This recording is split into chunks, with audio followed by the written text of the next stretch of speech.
everyone, and welcome back to The Harvest, a Real Sisters in African Voices production where we gather the stories, lessons, and inspirations of the visionaries shaping the world of film and art in our communities.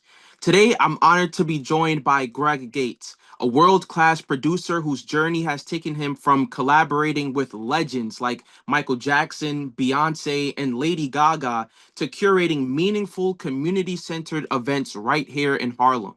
But no one can tell this story like the man himself. So without further ado, let's welcome Greg Gates to Harvest. Greg, before we jump straight into your story, can you tell me, because I know you're a busy man, how are you feeling today? Oh, I'm feeling great. Just feeling great. A little tired, but good, but good. Yep. Yep. And I prefer my full name. Gregory. For the Gregory Greg. Gates, Gregory. Thank you. Thank you. Thank you. for sure. My All mama right, gave it to me. Gregory. I want to keep it. Okay, so let's jump straight into it. Okay. So I know one of your earliest milestones was working with the Apollo Theater, which is such a historic space for Harlem and for Black culture overall. Can you talk about how that opportunity came about and what you were able to accomplish during that time? Oh wow. Oh boy, so long ago. Listen up. There was a Quincy Jones did an album called Listen Up, and he had a not an album. He did a movie. It was a movie about Quincy Jones called Listen Up, and it must have been in like the '80s or something. And so he had that premiere movie at the Apollo Theater. And Michael Jackson was showed up at the Apollo Theater. Quincy Jones, obviously, a bunch of artists because of Michael Jackson and Quincy Jones alone. So you can imagine. So that was my first day working the Apollo Theater. The day before, somebody said that they need help. They need somebody to work as a whatever. And so I applied for the job, and the next day I'm hired, and I'm working because it's this big listen up. They needed a large staff. So I'm working Listen Up, and I'm backstage. I'm not supposed to have been back there. I'm seeing Michael Jackson. I think I caught the bug that day. I'm like, Mm. my God, this, just listening to Quincy. And also, that's interesting enough. I just thought about this when you said to me. My first job at the Apollo Theater was working the production of Listen Up, which was a movie about a producer. So it's no wonder why my focus now is in producing. And mostly everything I've done since then, I'm just thinking about it right now, has been producing. And I wonder how much of an influence working that Listen Up production has influenced. Just watching the movie alone and seeing all the great Mm. things that he do produce, emulating that by doing some of the things I'm doing now. So that Yeah, was my first day at the Apollo Theater. so it's kind of like a snowfall effect almost. Yeah, for sure. Yeah. Yeah, for sure. And so during your career at the Apollo, it spanned about 20 years, right? Yeah, a little plus some. Yes. What would you say is the biggest lesson that you learned while producing at the Apollo? Wow. What I really caught, I think the biggest thing I did was caught the entertainment bug. But learning wise, what I learned was it normalized the entertainment industry for me. So I got to give you a little backstory about poetry, really, because I started my career really producing poetry shows, Yeah. and I give you a little backstory about that. But um, it normalized it me in terms of although there was big artists like Michael Jackson or Quincy Jones or whoever, right? And then they would spend millions of dollars on productions, hundreds of thousands on promotions and stuff, right? What normalized it for me, I'm producing events that are I'm charging $5 tickets. I'm making $100 a per show at most, Yeah. so the scale was so different. But if I make a mistake, if I make a mistake in my world, I'm losing $25, $50. Mm. The same mistake made in the other world, 100,000, 200,000, $300 missing. So that normalized to me is that we know that it's basically the same thing. You're just playing with bigger figures, bigger numbers. And it's basically the Right. same thing. So you make the same. So if you could do well in the small world, you could do great in the big world. If you can manage a little bit of money, you can manage large money in a great way. Especially if Right. you can manage it and not have enough to do it, to do it with, have it, like black people always like, we make soul food chitlins out of you make soul food out of scraps. If you can Right. make scraps out of a little bit of things, you could be great in the real world. And I think that's what happened to me. in terms of. Absolutely, absolutely. And that's a very valuable lesson to learn as well. Mhm. And so before we come off of your experience at the Apollo, we cannot skip past of your very brief experience being a spoken word artist at Oh the no. Apollo as well. At amateur night. So that's a legendary stage for anyone to step on. And we actually have a clip that I wanted to go over with you. Shall I pull it up? Before you do that, I'll give you backstory on both. On the Okay. clip first. So, remember, I said I'll go back on the story in terms of influence, in terms of what the Apollo had normalized the industry for me. Yes. So working, I guess my first 4 or 5 years, 4 to 3 years working at the Apollo Theater, there was an organization that used to come in front of the Apollo Theater and feed homeless people, like right in Mm. front of the building. And it was like they would have like 7 or 9 tables up and a big line of people. And the Apollo Theater staff themselves, the management, the upper management, hated them. And I'm thinking, what's going on? I'm like, they hated them. They were like a nationalist organization, which was I was down with that. I'm like, that's cool. They, the freedom mumbo, right? So, right. So, and they felt like their biggest complaint was after because they would feed people on Sundays. After the complaint, and I did maintenance at the Apollo. I worked as an office manager, office assistant, maintenance, engineer, audio engineer, um, stagehand, all at the same time. Like I Wow. had like 7 jobs at the time. But it's a lot. So, but the organization would leave a huge mess. Um, ADAM was their name, was an acronym, Yeah. ADAM, African Awareness, African ADAM, African Descendants Awareness movement, African descendants of awareness movement. So they would feed in front of the Apollo Theater, and to alleviate some of the stigma about the Apollo Theater disliking them, and the main reason why because the place was dirty, I would take these big garbage cans from the Apollo Theater and a bunch of trash bags, and I figured Mm. this is my contribution to be to the cause to the fight. Right. So I figured I'll steal 4 or 5 big garbage cans. I had the keys to the Apollo in big bags. They were like, thank you very much. And I just put them in strategic places so that the next day when they came, after the freedom, it was clean. They'd be like, surprised. Okay, now you have no complaints about this organization that's doing a beautiful thing for the homeless community. And so what I found out, and I ended up joining the organization. There are these meetings at on McDougal Street Yeah. on Sixth Avenue every week. I would go to the meetings, and there was like a nationalist movement, and there was an inner organization and an outer organization. I became part of the inner organization, and it was very Mm. political. What I did not realize was, well, until I joined, was their big thing was showing white America, black people could feed themselves without your help. There's enough Mm. of us to feed ourselves. So their visual of what they did was feeding people in front of the Apollo Theater. And they weren't Okay. feeding homeless people, they're feeding the community. People would come out with cars and drive and leave macaroni and cheese, the food was Wow. awesome. And there was a lot of food out there, and it was like a party. So everybody came eating, and they would have these jugs where they asked for cash, the donation. And I was one of the Mm. guys after joining holding the jugs. And this is very important. They would get money from everybody except for white people. They Mm. wouldn't allow it because again, the purpose of our organization was show that we could feed people by ourselves without help from outside people. You know, Right. so especially when the European tour groups came around, of course the Power was a magnet for them, and they would see these homeless people feeding, and it was on the weekend, so they would try and put money in the bucket, and we would go no and try to explain why. So listen, America, and they were like, no, no.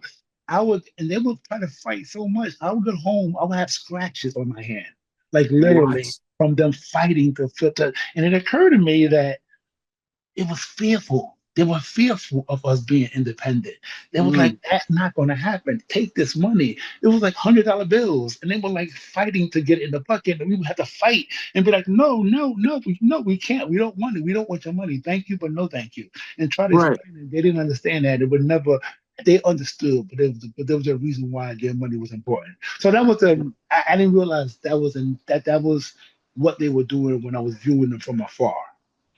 Hmm. But after I was in the organization, so that really got my bug. And so they would on McDougal Street. They also have like a poetry event, and so I became part of the organization. And I started organizing some of the poetry events for them.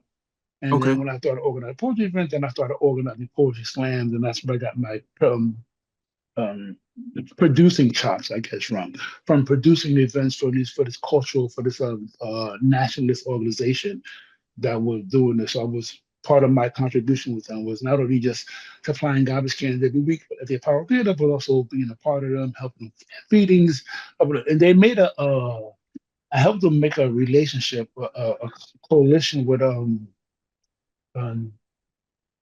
Neoforce, Black Neoforce. There was an organization called Black Neoforce. They used to meet the next day at the next, I think it was a Monday every day at uh, um, No problem. the National Black Theater. No, okay. It was headed by uh,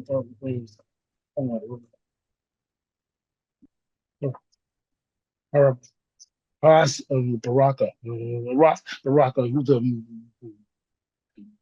mayor of Newark, New Jersey, and he's also the son uh, uh, uh,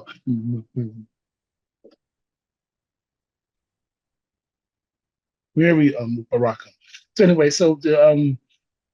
we would do a coalition with his organization. It was really cool that I've known Ross Baraka back then. And it's really weird and interesting, though, a person who's the mayor of a city. Like I'm friends with the mayor. This is pretty cool. But Yeah. anyway, back then we were just so that kind of got my chops in terms of that. Now when we talk about the Apollo, so I would produce these poetry slams, right? And Yeah. then one of the it got bigger and bigger. I would do Joe's Pub, the Rican Poetry Cafe. I would have an event there. The Brooklyn Moon Cafe.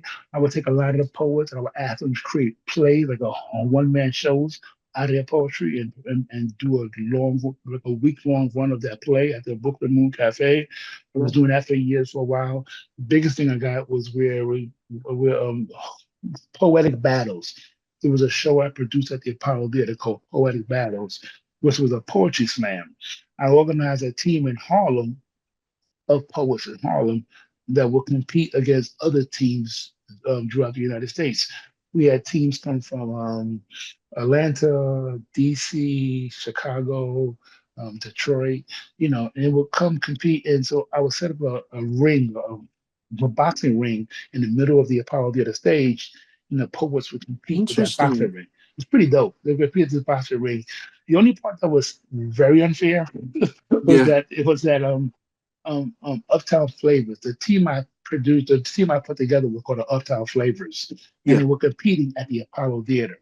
And the Apollo Theater, as you were about to see in this clip, has has a history of booing people. Like the fun part about going to the Apollo Theater is booing people. Yeah. So when these two teams would compete, the score should have been way closer because it was the teams were dope. The teams from Chicago, especially, had really great poets out of it. But every team that would come from outside to compete against the Uptown Flavors would get booed. I mean, like Mm. booed. It was like 9-0. Every Yeah. score, the Uptown Flavors would win every show. And I realized having it in that venue wasn't the right venue for it. But but that's a long. But that was a precursor to Deaf Poetry Jam. And Mm. I remember one day. I remember one of the last shows I did. We had like 12 people in suits in suits in the front row. And at a poetry event, I'm thinking, this is very oddly out of place. These guys at the show, I'm like, okay, the show must go on. And then, these two are backstage.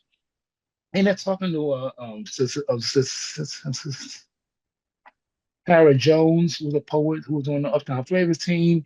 And so Brad Warren, I think, was probably down with it. It was a bunch of great poets. And they would talk to all of them.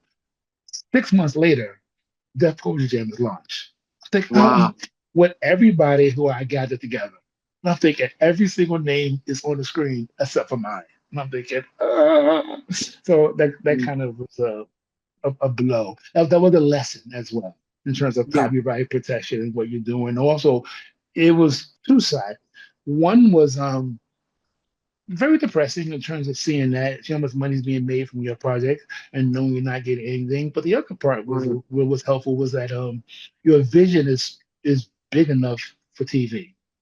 You know what I'm saying? Right. Your vision, that's what I created. And I know that Right. so I know, and that's just one of many things I can create. So yeah, you can have it. I have a lot more. So that was the other side that it kind of validated my vision of producing. And I know I have the ability and skills to do it. So those are Right. the two folds, man. Right. But And that's so arguably, right. yeah. So that's the Apollo Theater thing. And you're about to show the clip. And the way I want to set the clip up was I'm also working at the Apollo Theater. Well, like I said, I had like 7 jobs, but hey, 13 jobs, man. Like for real. I had like a lot of jobs. We were working simultaneously at the same time. Mm. I'm working at the Apollo Theater and also Showtime at the Apollo, although both entities were owned by Percy Sutton. Showtime and the Apollo would come into to tape the shows on a Friday, Saturday, or Sunday. They do like 9 shows on Friday, so no, so the weekends they film all the shows out. Right. So they would come there to film, and I would get a job with Showtime. And oftentimes, I'm working Showtime in the Apollo Theater at the same time, getting 2 checks, and either parties knew until now. Well, so I'm backstage during the taping of Showtime at the Apollo, and they would have 80% of the acts that were booked to perform at Showtime were great acts. I mean, like world-renowned singers, the best of the best, right? Mm. Gospel choirs, whatever, right? But maybe 20% of the artists were boo acts. I mean, were really bad Mm. artists performing bad, and but they didn't tell them.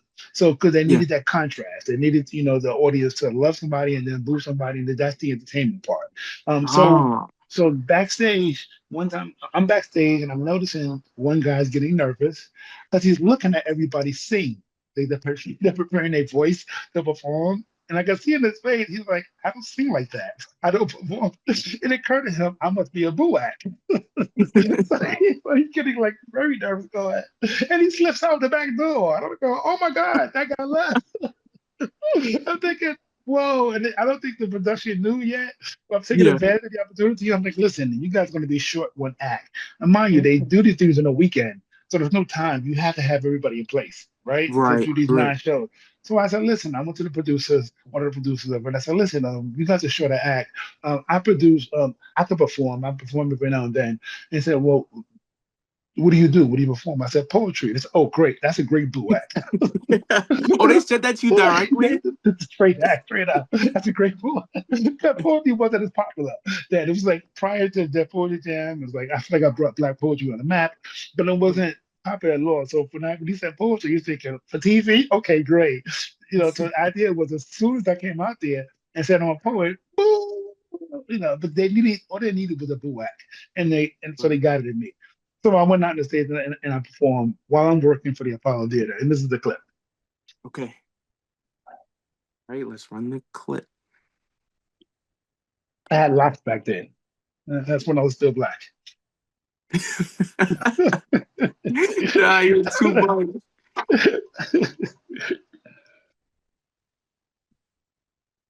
Okay. Guys, suggest maybe when you see somebody out here that's fragile, look like they can't hold it together, don't just Right. be all nasty with it all this.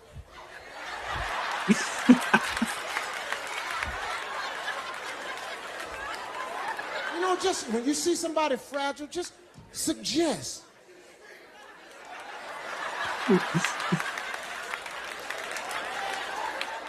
You got it. Y'all ready for your next act? Everybody say yeah. Yeah. Apollo, put your hands together, show your love for Gregory Gates. Gregory Gregory. Gates. Not Greg. Gregory. Gregory, got you. All right, you got it. There you go, Greg. How you feeling, partner? Fragile, baby. I'm Yeah. Right, Long huh? locks, too. fragile. You fragile? Yeah. Okay, he letting you know off the top he fragile. He could just bust out crying at any minute. Greg came right out here and said, say, dog, I'm fragile. I'm fragile. Steve Harvey is crazy.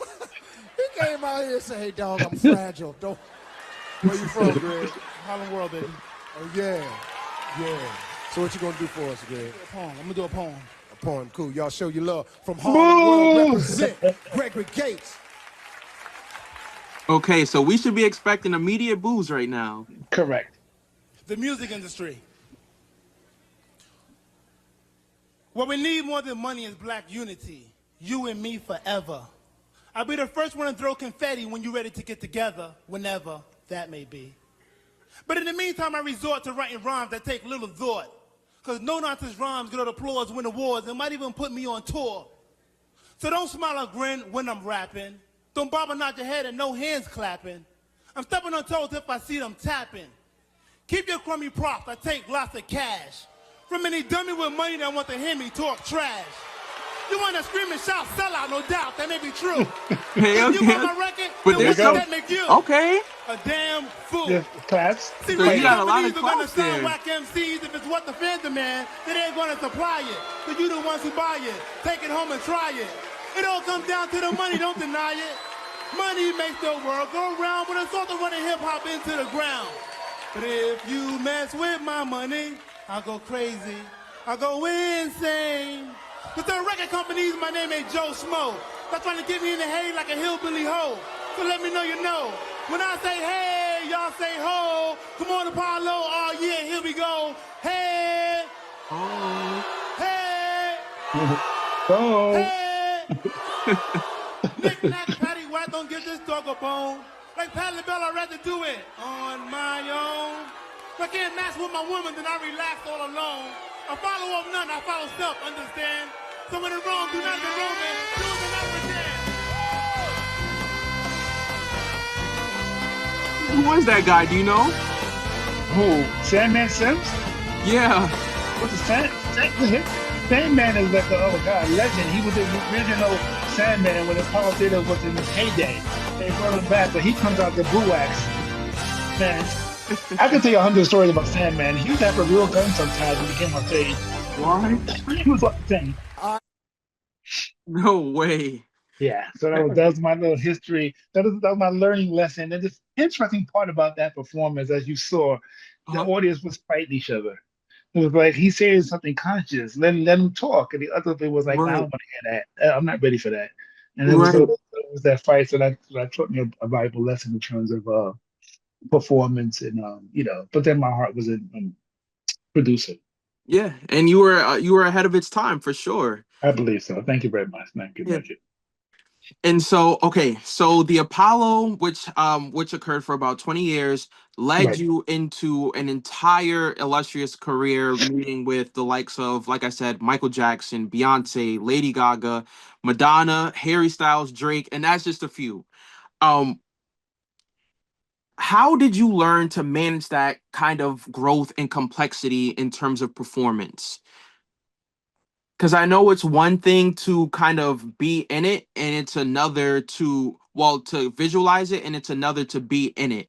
So, how'd you learn to kind of manage that? My headphones went off for a brief second. I heard most of you say it, and I got the context clues, but I got what you're saying. And so I'll answer that by saying this. Yeah, I learned a lot from the Apollo Theater. It did got my eyes wide open, and it got me the bug. I guess the entertainment bug. yeah, But something more important than that actually really got me real work at the time. I would work on a lot of film sets, and a lot of people I would meet from backstage, whether it was at the Apollo Theater, whether it's like recording company, Electra, whoever, Bad Boy Entertainment. I was working for them for a brief period of time. Didn't yeah, see nothing wrong with Puffy at the time. Let me just say that. Didn't see any oil. I didn't notice anything. yeah. So put that on the record. But I worked for a lot of different artists, mainly from the Mary Flowers. I should mention her name. She's very important. Mary Flowers will book all the artists, will book all the rap acts. I think all the acts in general. So like she's the one that first brought Ice Cube. to the Yeah. Apollo Theater was a huge big deal to me because Ice Cube was at NWA. He left NWA to come to the East Coast. He worked with the Bomb Squad, which was Public Enemy's producer, and Yeah. he did his first show at the Apollo Theater. And I was a big fan of Public Enemy, so I'm there going, "Oh my God, this was awesome!" And Mary Flowers every now and then would ask me. She'll ask several people, going, "Who's new to the street? Who you want to see here perform?" And I was like, "Oh my God, I get to." So I would say so and so, so and so, so and so. I would just name whoever. So Mary Flowers, who did the booking for the Apollo Theater, I will always find myself in her office looking at her record collection of different things. The record company sent her, asking her, "Can I have this? Can I have that?" You know, all these sample records and CDs will come in. I would get a lot of free stuff from her. So she also gave me that insight. But one day, I'm by Madison Square Garden, and I saw a trailer at Madison Square Garden, a production trailer. And I knew from working on film sets, like I worked on a lot of independent films, TV commercials. I know, when you see a trailer, normally there's a production going on. Right. Right. I walked into that trailer saying, "Are you guys doing production? I work in production. Do you need any hands? Do you need any production assistance for anything?" So I Ah, knew to speak the language. Who's the production manager? It was a brat, with African brother named Daniel Kanate, and it was the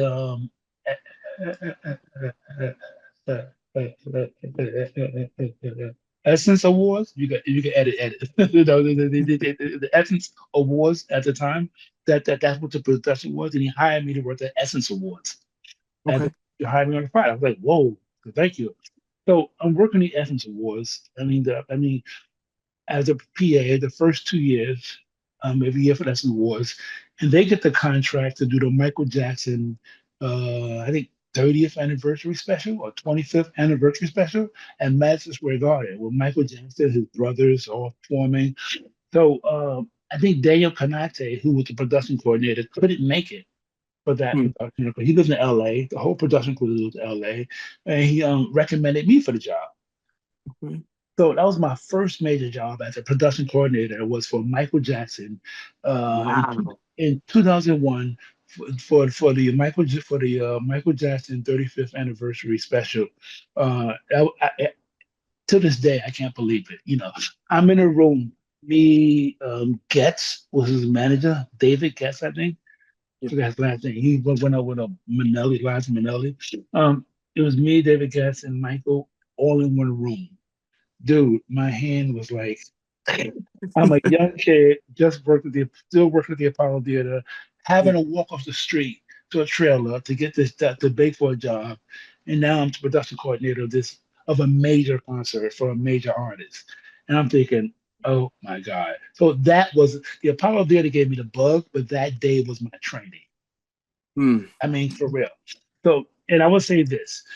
I worked kind of very close with Michael. We had a couple of conversations. I learned so much. Um, I've worked for different artists after that, like Lady Gaga, Stevie Wonder, Beyonce, Kanye West, everybody you could think of. I worked for them. But Michael gave me so much. What's the word I'm looking for? Mike helped me so much that here's a better way to say it. Everybody I worked for after Michael Jackson was not Michael Jackson, Mm. if that makes Wow. sense. Right. Yeah.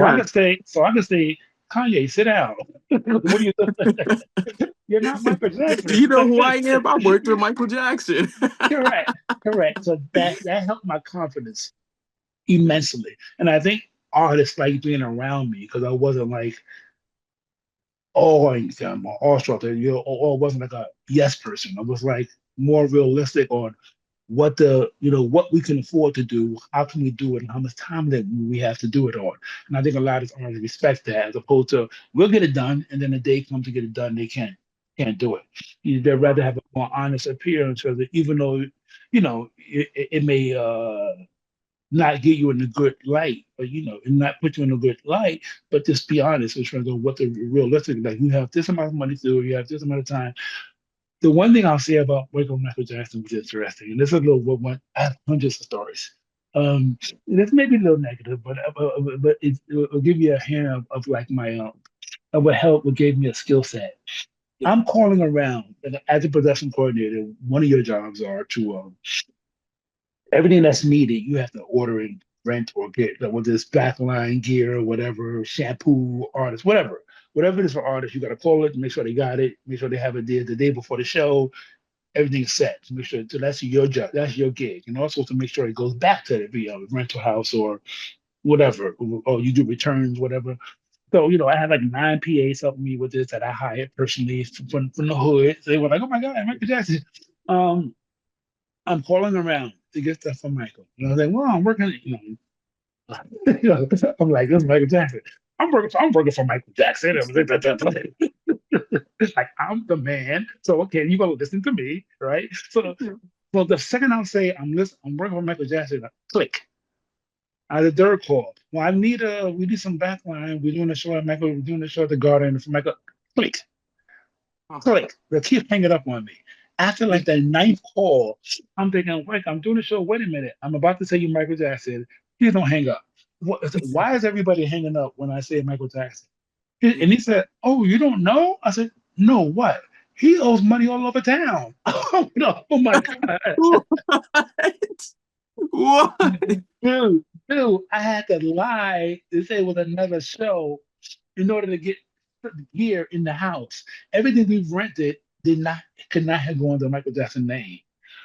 It was the Wow. most bizarre thing to me in the world. I'm thinking this man is rich. It also, again, learning things you learn, right? Yeah. So, Oh, I can imagine though. It's like there's a difference between like Michael Jackson's net worth and then how much they put in for each event. Is that right, right. okay? But in fairness to Michael Jackson, Mhm. these production companies, like, so when Mike would do a show, he'll hire like Live Nation or whoever, he'll partner with them, and it is their responsibility, the production company, to rent out Mm. something, pay the bill, and pay the bill. If a production is over with, and I think Michael and his crew is gone and left, Mhm. sometimes the production company Michael handled leave the bill laying around. Not necessarily Ah, Michael. So they have bad credit, but it's somehow Michael names attached to it. And so that was a lot of things that will happen. Or sometimes there'll be other third party production companies that will want to be part of something what Mike was doing, and they'll order equipment in advance. And Mike would be like, "Well, I never really had you know." And the equipment that they ordered, they wouldn't deal with it. They'll just not say anything. And then not, and that bill not get paid because Michael never approved it. But his name was on it. So it was a lot of things like that that happened. But okay.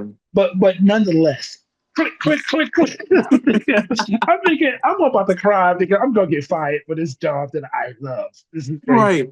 Right. So let me figure it out quickly what to do. So that's one of the three things I learned quickly was I made up this other group. I made up a band that was performing at the garden, and so I got the equipment that way. And that's the only way I would have got gear in the house. So that's my little Michael Jackson story. I got thousands to them, but that was Okay. yeah. Okay. So For so sure. so the Power Theater opened my eyes, but the Michael Jackson show gave me the concrete experience. Okay. Got you. Got you. Okay. So working with all of these mainframe celebrities, I'm interested to see to kind of get a contrast because while working for arts and entertainment celebrities, you also had experience working with more political celebrities as well. Notably working for the Biden Victory Fund event Mhm. at Radio City Music Hall with President Biden, President Yeah, Obama, and Lizzo, just name a few. How did producing a political and cause-driven event differ from your work in entertainment? that is very interesting. So what I'm finding out is and this is and I guess from out of this conversation this came out of Yeah. so funny how much Quincy Jones affected me. Hmm. So, and if you guys if you never saw the movie Listen Up, it's like 1 billion years old. Watch Listen Up. It's so good. It's the first show I worked. My first day working at Power Video, that movie Listen Up. But producing. A lot of times, whether it's a film, a play, a video game, whatever, some of the same skill sets are transferable. Okay. So whether it's a small poetry reading or a Beyonce concert, you're basically doing the same thing. And like I said earlier, the mistakes I make at a 20 people poetry reading are magnified when I make that mistake at a Beyonce concert. So, you know, Right. so Right. I can imagine. but it's basically the same tools. Yeah. Uh, ImageNation, a little insight for you. ImageNation is moving into ImageNation FilmWorks. ImageNation FilmWorks. I'm starting to produce a lot more films, which you're going to start to see come out of Sundance or whatever. I'm doing a lot of that stuff. That's why it's so hard booking this interview with me. I apologize for that, just for getting in touch with me. But I'm working on a lot of film projects. So ImageNation was known for exhibiting work, you know. Providing a platform for Black artists to have their work exhibited, especially during the time when, you know, there was no Netflix, there was no Urban World. Urban World started the same year we started, so there wasn't a lot of these platforms for Black artists to be at. And nowadays there are. I felt like we were very helpful in that movement, you Yeah. know, and allowing these, you know, these films to be visible, be liked well enough so that Netflix has a Black film channel within itself. You know, and so is Black content. Like Urban World exists now, and so many other Black film festivals exist. Yeah. That did not exist 23, 25 years ago. Since 1997 we started, right?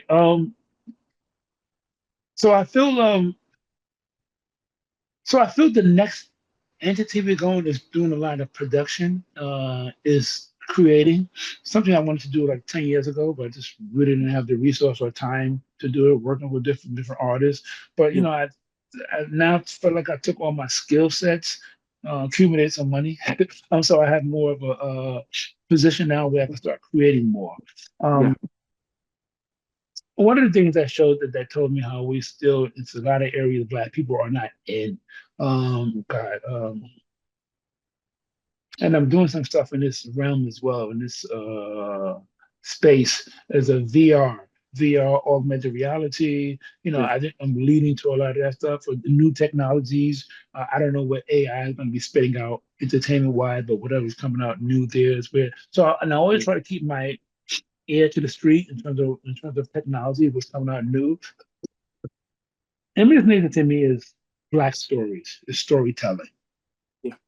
Whether you tell that story, and I guess you're from the poetry world, right? Whether you tell that story in a poem, a book, a film, new technology that hasn't been invented yet, and I want Image Nation to be in the forefront, delivering that to our people. Because I feel telling the story is telling a story, no matter what medium that story is told in. So that's why I'm Right. always trying to take advantage and look. I produced I'm producing again, right? I produced a show. I produced a Afropunk. Afropunk. The long. Well, I felt like we were responsible for getting Afropunk started too. It's a whole different story. Um, I'll do a brief story on this. James Spooner did a movie years ago called Afropunk. It Yeah. was a movie about black punk rockers, basically black punk rockers. And so at the time, Image Nation had a traditional festival. You know, most Yeah. festivals are destination spots. So we had the Apollo Theater, we had the Schaumburg, we had a Helio Cultural uh, Center, which is on the east side of Spanish Harlem. All of our Yeah. Latino films were in there. We had I think was doing some stuff at Lincoln Center at the time. So we had these nice venues. We were doing all the stuff at. The smallest venue we had was the Harlem YMCA. It was an Orange Room. It was the Harlem YMCA on 135th Street. And Right but next to the Schomburg, right? right next to Schaumburg, right across the street from Schaumburg, actually, the Harlem YMCA. Down the Yeah. street, right? So James Spooner has this VH test, and I think I was cleaning out my storage and I found one of the VH. I had like 9 of them, VH of Afropunk. Every time he saw me, he would give me an Afropunk to say, "Yo, please show my film. Can we show the film in your festival?" And at the time, you know, short vision, I'm thinking, James, a movie about black punk rockers. Nobody's interested in that. Who wants to? Come on, James. Come on, get out of here with that shit. What are you talking about? What is that's like you're a weirdo too. Just back and forth. He's a bohemian ass. Anyway, so he was just over and over again. Listen, persistent. So I'm like, you know what? We're gonna show it in the Harlem YMCA. There's a little room to hold 100 people. Okay, leave me alone. All right, we're gonna show everything there. Okay, we're good. We're not gonna be at the Apollo. We're gonna be at the All Once, yeah, and you're gonna be happy. There the screening comes. There are 900 people outside who cannot get in of this 100-seat theater. I'm outside with James Spooner. He looks around. He goes, "You think I should turn it to a festival?" I go, "You think?" I felt like that was the birth. I feel like that was the birth of Afropunk, right? Wow. A lot of things happened. You guys can look in the news. James Spooner started the festival, ran it for 3 or 4 years, got kind of squeezed out. He did a big lawsuit.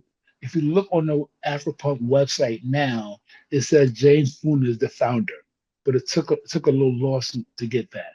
These got very legal quickly. What to me was another lesson. To me, was who they partnered with, without Ah, without naming names. I think with the same producers who produced Coachella and the CM, whatever the names are. The same producer who produced Coachella took on Afropunk. And then so you got to be careful of who you partner with, what entity you partner with, because sometimes you have to grow faster than they're willing for you to grow. And or right. you so that's kind of it's a long story that I'm kind of going to. So that's my little Afropunk story. And so my last question would be like for younger creators who want to break into film, music, or television, what's one piece of advice that you'd give?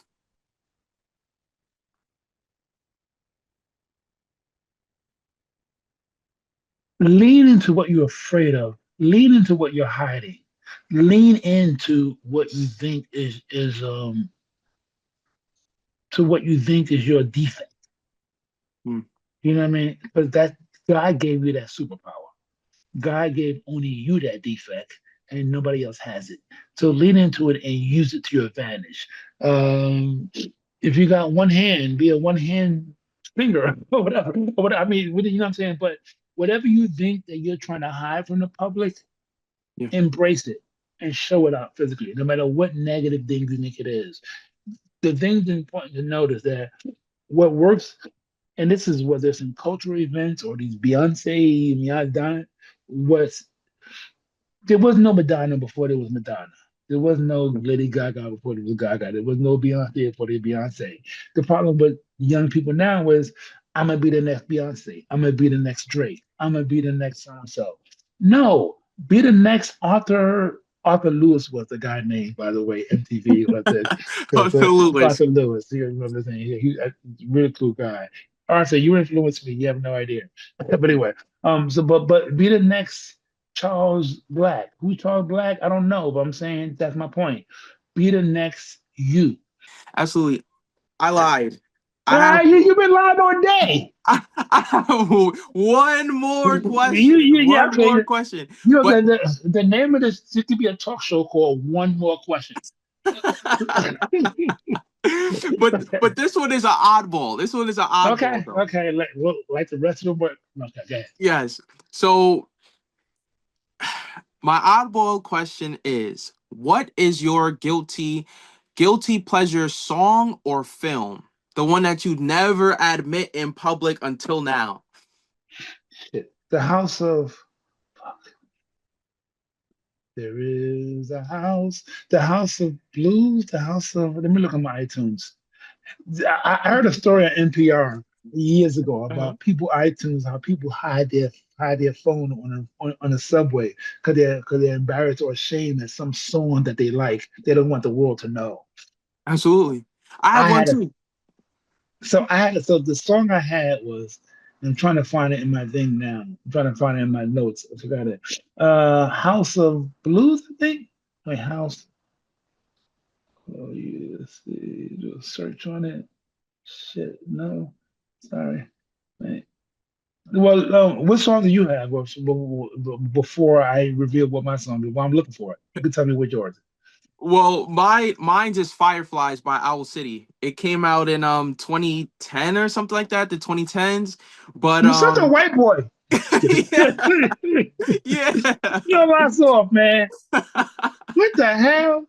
Yeah, I used to listen to it almost every day after school, but of course, who's saying that? Probably back then, but Right, right, right. That's funny. Wait, okay. Almost got it. Yeah, it's funny 'cause I work for a lot of white artists. I mean, a lot. Really? And yeah, a lot of time I'm working at the Garden or the Beacon or someplace, and it's sold out. I'm like, who the hell is these people? Who are these people? And I like their music. Again, I'll say this again. You don't reach the top of this industry without being great. I mean, like seriously, it's really hard to climb up, and it's often luck. But even with that luck, you have to be exceptionally well. So in every class of music, in every genre of music, if the people who reach the top, oh, here we go. This is the song. So my guilty pleasure is "The House of Rising Sun." It was written by the Animals. Have you heard, are you familiar with that song? The house. Wait. Say it again. Rising Sun. The House of Rising Sun. The House of the Rising Sun. So why is it yours? Why is it your guilty pleasure? Any reason in particular? Well, the song is about this man that goes to jail. That's what the House of Rising Suns is. This man who killed somebody, murder, and going to jail for the rest of his life in the House of the Rising Sun. Oh no, the club. He worked in this nasty club. I think the club was called the House of the Rising Sun, and he killed somebody in the club and go to jail for the rest of his life. Such a sad Wow. song. It sounds like the blues. It sounds like really cool things. And in their version, it's about a black man who works at this place called the Rising Sun, and they talked about his mother and his father, how poor they were, and how he's a gambler. He's a gambler's place, and how he ends up killing somebody and then living and then going forever to live in this a jail and go to jail name of the hill. Now I did research on this song because I felt like why do I like this song so much? And it's a great point. Apparently, and I forgot the name of the artist, they stole it from a black artist. Mm. And originally, the song is about a lady, a black lady who worked in this place and was gambling, and there's so many clues in the song. I wish I could find an article. It's so good. There's so many clues in the song that tells why it was a prison. It timestamps with her presence. So there's more factual to understand where the story came from, and they changed it slightly. But it's a beautiful song, and it's so well written. And but it came so it's funny. It's like my guilty pleasure was actually I'm liking black. You remember I said it earlier? Stories, a story, a story. How the stories Yeah. go. I heard the story. I heard the original black story, drew this, and that's what I fell in love with. Not their version of it, but it was so interesting how now it's not my guilty pleasure. Now I tell people why I like this song. So that was Absolutely. interesting. Yeah, yeah. So, and I'm starting to find that out with a lot of things lately, which is kind of crazy. And the last thing I'll say to you is that my son plays hockey, right? Yeah. He's 14 years old, and I'm thinking, okay, he's playing, a white person sport. That's fine. That's cool. We can take that over too. And then I saw this movie, or I heard about the book, and I heard this movie, a thing called, and everybody should look it up, Black Ice. And it was a movie that was produced by LeBron James. And I was Really? so mad because it talked about this black hockey league that was in Canada, I think some part of Canada, and it Yeah. was like the Ruckers of hockey. Every team had to go to this place in Canada to play these ex-slaves as a proving ground. They would get their ass Wow. whipped every time they played, and they only would play it once, but they would have to say, I played that group. I played that. So out of that playing, Uh. the goalie of the slaves was short. He was like 4 feet 5 inches long, and so he Mhm. was a perfect goalie. And that's why today, the goalies take the stand that they have. They're actually imitating that goalie, which I found really interesting. Another thing they took was a thing called the slap shot, which is the most strongest shot in hockey, the slapstick. That came from black people. So Wow. right, so I got mad. Like, what haven't we created? Like, what else? I'm thinking the only thing you had was hockey, and I'm willing to concede that with you. And now I find out you ain't even got that. First is the house of so there's and now Yo, Greg, it was a pleasure talking to you, man. I gotta sign out. I think this is the longest interview that we have on record. Um, by far, actually. And I had a pleasure every single second of it. Great. Um, Okay, great. The longest interview you ever had. yeah, yeah. But it Make was it a a fruitful nine-part one. series. You know, we're gonna make it a nine-part series. Break it up. Absolutely. Absolutely. We got like 10 clips in this. Exactly. It's a Netflix special. Yeah. All right, All Greg. right, sir. Have a good one, Signing brother. out.